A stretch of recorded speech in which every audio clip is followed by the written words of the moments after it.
We're all aware of the famous Genghis Khan and his creation of the largest land empire in the world. Genghis Khan was a ruthless leader that facilitated cross-cultural connections and grew to be revered and respected. Fast forward to the modern day, we have another Khan. Not Sal Khan, not Salman Khan, but Lina Khan. Unlike Genghis Khan, Lina Khan is destroying an empire, and a very expensive empire. If you've been keeping an eye on US antitrust laws, you've likely heard about Lena and her revolutionary approach. So, why is she in the spotlight, and what does her work mean for the future of our economy and the way we interact with technology?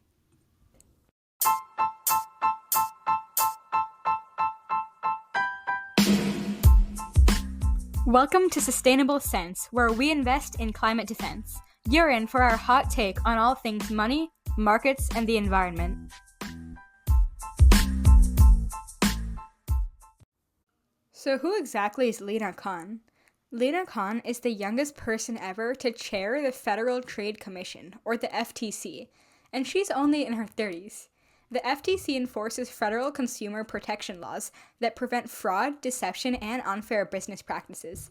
The Commission also enforces federal antitrust laws that prohibit anti-competitive mergers and other business practices that could lead to higher prices, fewer choices, or less innovation. I find it pretty inspiring to see young leaders shaking things up in Washington. Khan made a name for herself back in 2017 with her groundbreaking essay, Amazon's Antitrust Paradox. She argued that modern antitrust laws, which are designed to promote fair competition and prevent monopolies, weren't actually equipped to handle the monopoly power of tech giants like Amazon. Instead of focusing solely on high prices, which is what the old antitrust model does, Khan pushed the idea that monopolies can harm consumers in other ways, like stifling innovation or controlling an entire industry. Since then, she's been on a mission to reshape how we think about monopoly power in the digital age. Now, what makes Lena's approach different? Well, she's pushing for a more aggressive approach to regulating big tech.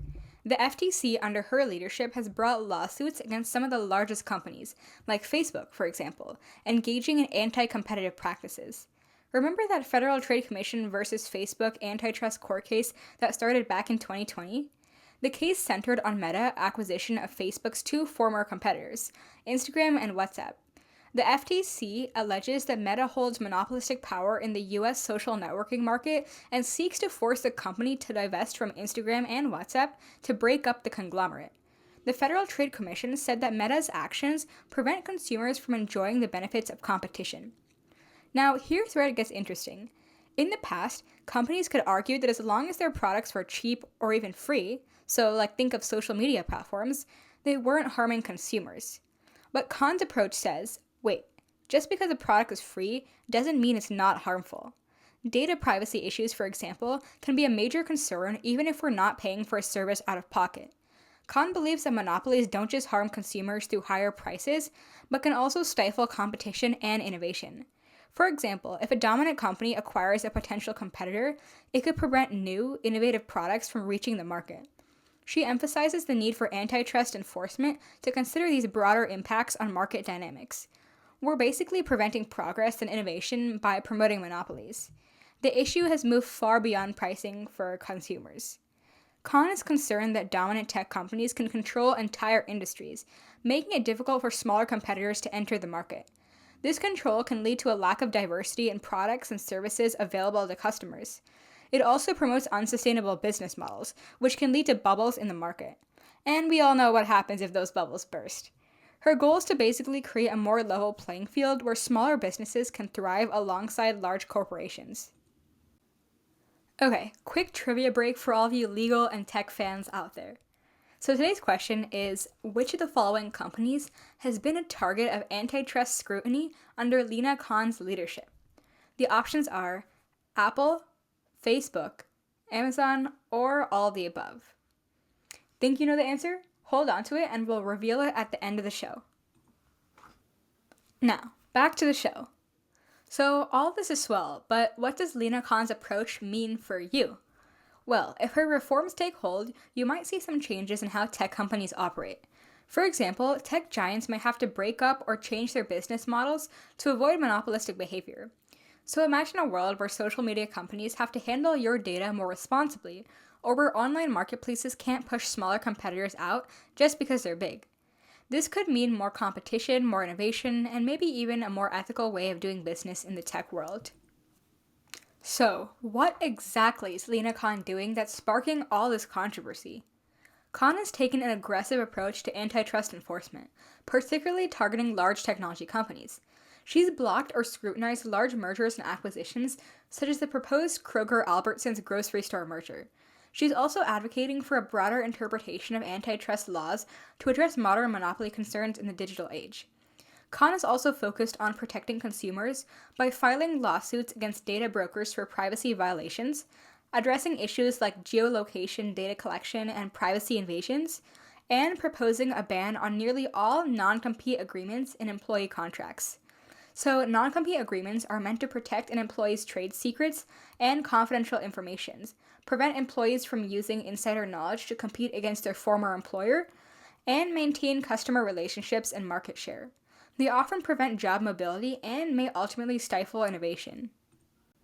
Her tenure has been characterized by a preference for litigation and court battles to challenge corporate practices, expanding the scope of the FTC's enforcement activities, and conducting listening tours to engage with public on issues of corporate consolidation and its effect on consumers. Khan's actions have directly affected the valuations of certain companies. Kroger and Albertsons have seen their stock price decline since announcing their merger, resulting in over $4 billion in losses in shareholder value. Companies facing antitrust scrutiny or lawsuits from the FTC may experience stock price drops. Of course, not everyone supports Lina Khan's ideas. Critics of her aggressive regulatory approach argue that breaking up big tech companies could have unintended consequences, such as slowing down innovation and stifling growth. See how there's two sides to the coin here. You can take any perspective and find a way to stifle growth. Some experts believe that big tech plays a vital role in the economy by driving advancements and efficiencies that benefit consumers. They warn that excessive regulation might lead to higher costs for consumers and fewer choices in the market. Additionally, opponents argued that the FTC's focus on antitrust enforcement may not adequately address other pressing issues, like privacy and security concerns that come with the rapid advancement of technology. There are fears that if regulators concentrate too heavily on breaking up companies, they might neglect necessary consumer protections or fail to foster a healthy competitive landscape. The stakes are pretty high, and Lina faces significant challenges as she navigates these complicated waters. Moreover, she's addressing long-standing problems in the supply chain exacerbated by the pandemic, such as a dependency on a single supplier, pushing for reforms that can better equip the market for future challenges. Khan and the FTC will need to carefully balance the need for laws to ensure that their regulations do not inadvertently harm the very consumers they aim to protect. And of course, how does this all relate to the upcoming election? So where do the two parties stand on Khan? Many Republicans have been critical of Khan's aggressive approach. For example, House Oversight Committee Chairman James Comer has launched an investigation into the alleged politicization of the FTC under Khan's leadership. Some Republicans accuse Khan of engaging in partisan political activities that undermine the FTC's independence. Now, Democrats are kinda on the fence about her. Some billionaire donors to the Harris campaign have reportedly urged her to replace Khan if elected. However, the influence of individual donors on this decision may be overstated, given the scale of campaign spending. The election outcome could really impact Khan's future. If Harris wins, she could choose to keep Khan or replace her, but replacing her might send a negative message about bowing down to donor pressure. If Trump wins, it's almost certain that Khan would be removed from her position.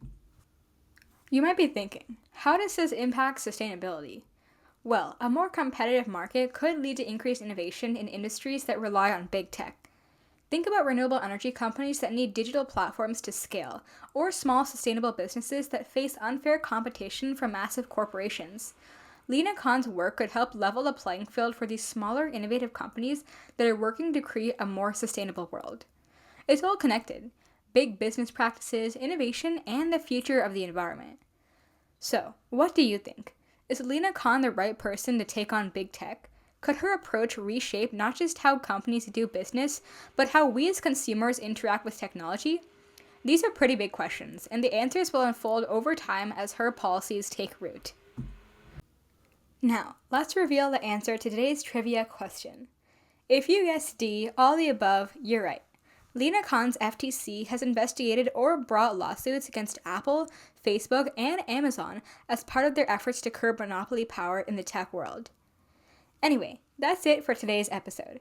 If you enjoyed this episode, make sure to follow our show and like it up.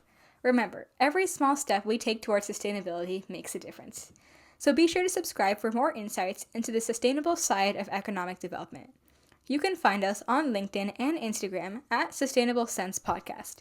If you have any questions or episode suggestions, you can email us at sustainablecentspodcast@gmail.com. Again, that's sustainablecentspodcast@gmail.com.